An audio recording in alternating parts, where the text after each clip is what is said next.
sa korte ug libre nga notaryo puhon-puhon.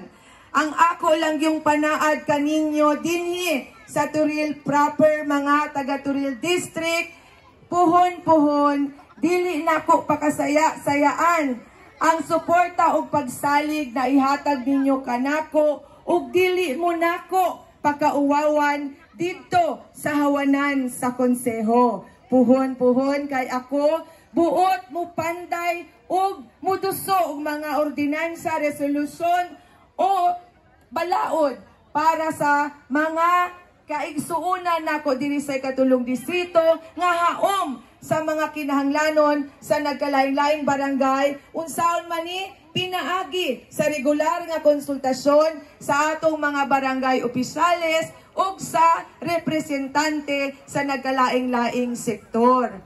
Ani ako muhangyo dili lang. Attorney Vic Rodriguez, mao nay abogado nako karon sa Supreme Court, bright nga abogado, former executive secretary. Attorney Congressman Dante Marcoleta. Na si Dante Marcoleta, bright kauban nako na ning depensa sa budget ni BP Sara. Outnumbered me. Sobra sa isinta nga mong kalaban dito sa Committee on Appropriation niya, duha lang may, pero nagkalisod silang depensa sa mga.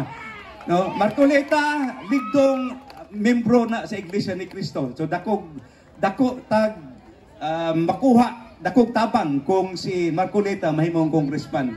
Ikatulo, si Jimmy Bundok, usa ka singer nga usa ka abogado, bright kayo. Siya nang madugog ninyo ng PDP Laban Straight. PDP Laban, siya na, yan ang tingog. Siya naghimo na, siya nag-compose, no?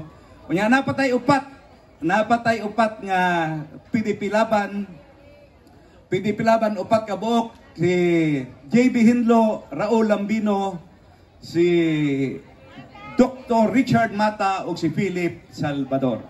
So mga kaigsunan, maora to. Last but not least, karong election day, May 12, mamuto kitang tanan.